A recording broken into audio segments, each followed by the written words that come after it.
Hi everyone! Today we'll be talking about angle-angle similarity. Here's today's FLT. Given two triangles, I will be able to prove that they are similar using the idea of the angle-angle similarity theorem. Before we look at the theorem, let's quickly review the definition of similar triangles. Two triangles are similar to each other if the only difference between the two triangles is size and possibly the need for some rotations or reflections. But in general, triangles are similar to each other if the only difference is size. So this means that the shape of the triangle is preserved. Here, for example, triangle ABC and triangle DEF are similar to each other. Notice how all corresponding angles are congruent, which tell us that the two triangles have the same shape, they just differ in size, so they're similar. Notice how even if the triangle, so the triangle DEF, is rotated, the two triangles are still similar because the only difference is still the size. Today we'll be looking at the angle-angle similarity theorem, which helps us prove that two triangles are similar to each other. So if two angles of one triangle are congruent to two angles of another triangle, then the two triangles are similar to each other. And this is called the angle-angle or AA similarity theorem. Again, if two angles of one triangle are congruent to two angles of another triangle, then these two triangles are similar. So I have an example here.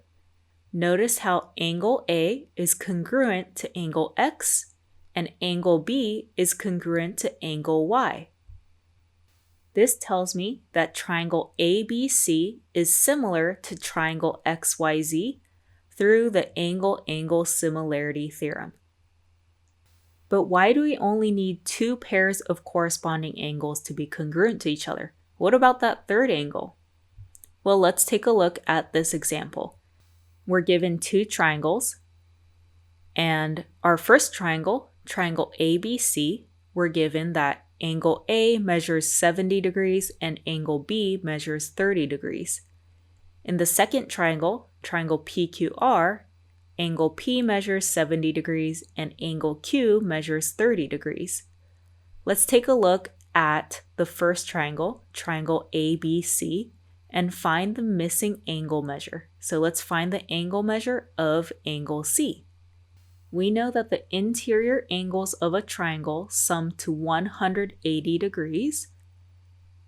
So we're going to subtract the other two angle measures from 180.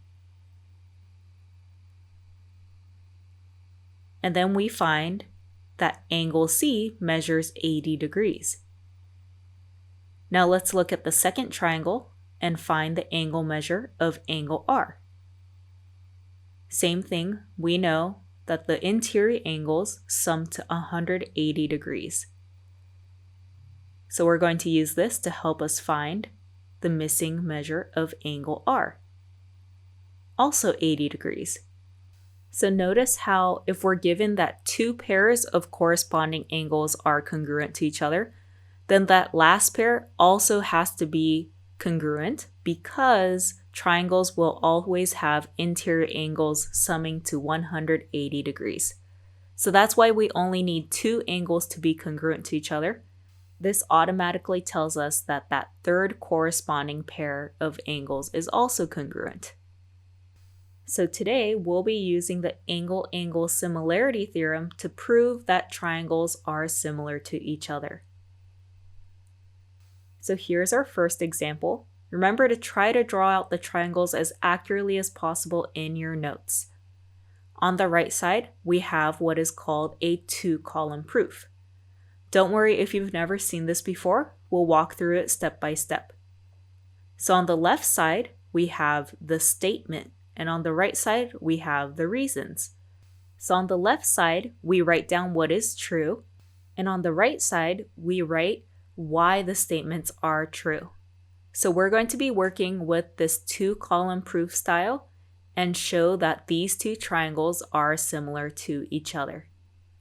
First, notice how angle A in the smaller triangle is congruent to angle G in the larger triangle. So I know that angle A is congruent to angle G. Let's write this down as a statement in our two-column proof. So our first statement for this proof is that angle A is congruent to angle G. And our reason for this is that it's simply given in the diagram. So for the reason, we just write that it's given to us. Notice how angle B and angle H are congruent to each other as well. So this is going to be our second statement. Angle B is congruent to angle H. And this is another given statement. We now have enough information to say that the two triangles are similar to each other by using the angle-angle similarity theorem. Angle A and angle B of the first triangle are congruent to angle G and angle H of the second triangle. So triangle ABC is similar to triangle GHI by the angle-angle similarity theorem. So in the reason, I would just write AA similarity. And remember to make sure that the corresponding angles match up with each other. I know that two-column proofs can seem confusing at first, so definitely pause and re-watch this example as necessary. Now let's look at example 2.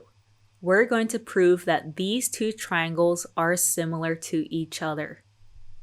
Notice how the triangles are not facing the same direction, but we can still prove that they are similar using what is provided in the diagram.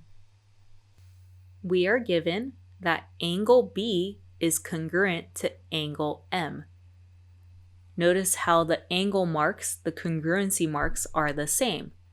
So we know for our first statement that angle B is congruent to angle M. And the reason is simply that it's given in the diagram. Up next, we're also given that angle C is congruent to angle N. So this is our second statement. Angle C is congruent to angle N. This is also given to us in the diagram. We now have enough information to show that the two triangles are congruent through the angle-angle similarity theorem. So here, triangle BCD is similar to triangle MNO. And again, this is because of the angle-angle similarity theorem. And make sure the corresponding angles are written in the correct order. So for example, angle B corresponds to angle M, and notice how they both come first in the triangle name. Before we move on to our next example, let's quickly review the idea of vertical angles. Vertical angles are the angles opposite of each other when two lines cross. And we know from previous lessons that vertical angles are congruent to each other. So in the next example, we'll be using this idea of vertical angles. Remember to write down the diagram as accurately as possible. So here's example 3. We're going to prove that the triangles are similar to each other. Notice how it kind of makes like a bow tie shape, I guess. I mean, if you turn it around, it looks like a bow tie, right? It also kind of looks like an hourglass. But anyway, we're going to prove that these two triangles are similar to each other.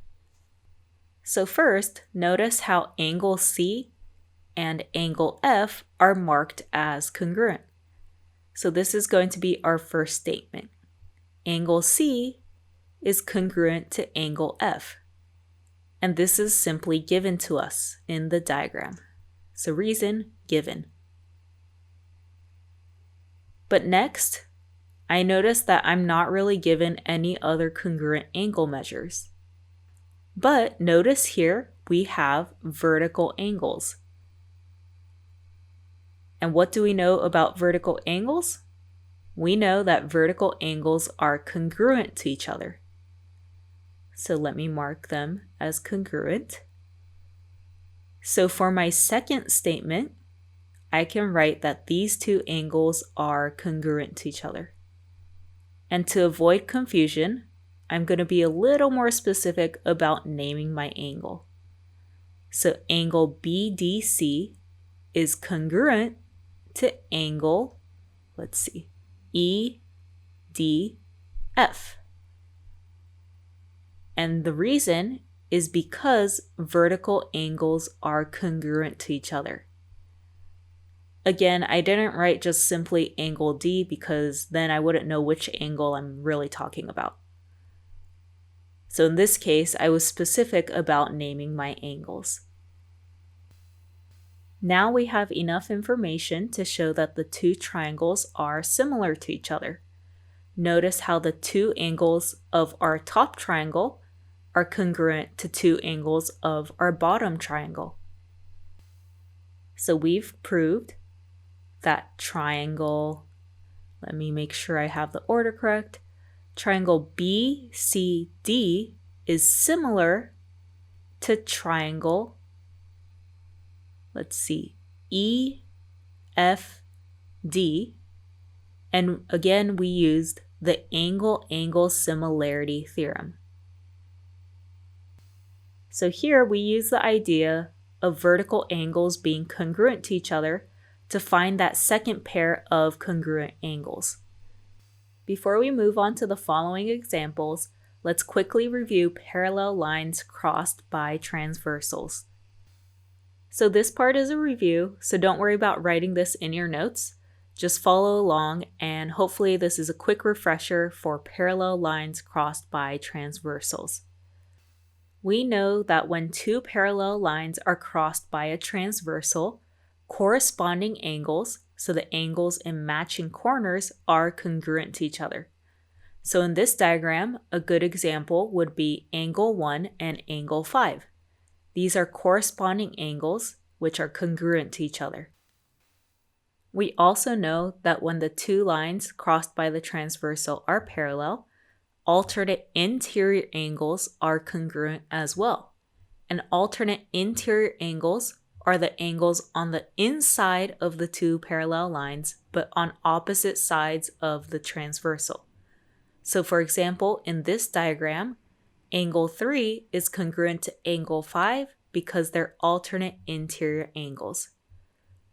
So for the upcoming examples, we'll be using ideas of corresponding angles and alternate interior angles. So here's example 4. Make sure to write it down as accurately as possible in your notebook. We're going to prove that the two triangles are similar to each other. So notice here we don't have any congruency marks yet, but like our earlier example, we do have a pair of vertical angles. We know that angle PRQ is congruent to angle YRX because vertical angles are congruent to each other. So for our first statement, we're using the fact that vertical angles are congruent to each other. And if we look at the diagram given to us, notice how side PQ and side XY are marked as parallel. So that little arrow notation tells us that these two sides are parallel to each other. So PQ is parallel to XY. And this is given in our diagram. Let me extend the parallel lines a little bit so that it's easier to see. So these two lines are parallel to each other, and notice how we have a transversal crossing through it. I know it's a little hard to see, but hopefully maybe if I highlight it, it'll be easier. So we have two parallel lines crossed by a transversal. And notice how this creates alternate interior angles. So the fact that the two sides are parallel allows us to notice some alternate interior angles. And we know that alternate interior angles are congruent to each other because the lines are parallel. So let's write this down as our third statement. Angle RPQ is congruent to angle RYX because alternate interior angles are congruent to each other. And if you don't really see the parallel lines crossed by the transversal, definitely let me know. So now we have enough information to show that the two triangles are similar to each other. We know that two angles of the smaller triangle are congruent to two angles of the larger triangle. So, triangle PRQ is similar to triangle, and I have to make sure I'm writing this down in the correct order, YRX. And we know this is true through the angle-angle similarity theorem. So for this example, we use the fact that there were two parallel lines within the triangles. Here's our last example for today. Notice how we have a large triangle and then a smaller triangle within that large triangle. So it's like overlapping triangles. We want to show that triangle ABC is similar to triangle ADE. So here we're given some parallel lines. So notice how the side BC is parallel to the side DE. And for the reason, this is simply given to us in the diagram. So let me extend these sides so that it's hopefully a little bit easier to see. So we have these two sides parallel to each other, and it's crossed by a transversal. Honestly, you can choose either one as a transversal, but I'm going to go with side AD and extend it. So I have two parallel lines crossed by a transversal.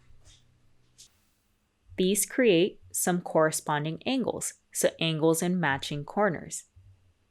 And we know that since the lines are parallel, these corresponding angles must be congruent to each other. Again, if you're having a hard time seeing the parallel lines, please let me know. So we have these two corresponding angles, so let's write this out. Angle ABC is congruent to angle ADE. And the reason is that corresponding angles are congruent to each other. To find a second pair of congruent angles, there's a few approaches you can take. Like you can find another pair of corresponding angles, but I'm going to go with the idea that both triangles share the same angle A. So notice because the triangles are overlapping with each other, angle A is the same angle for both triangles. And this is actually called the reflexive property. So I know that angle BAC of the smaller triangle is congruent to angle DAE, the larger triangle, which I'm basically just saying angle A is congruent to angle A. And this is because of the reflexive property. So it's the same exact angle for both triangles. So now we have enough information to show that the two triangles are similar. So triangle ABC is similar to triangle ADE through angle-angle similarity. So we use the AA similarity theorem to show that the two triangles are similar to each other. Here's a quick review for today's lesson. Two triangles are similar if the only difference between the two triangles is size. And the angle-angle similarity theorem, so the AA similarity theorem, tells us that if two angles of one triangle are congruent to two angles of another triangle, then the two triangles are similar. Today, we use this theorem in two-column proofs to show that two triangles are similar to each other. Great job today, and please remember to submit your notes on Canvas.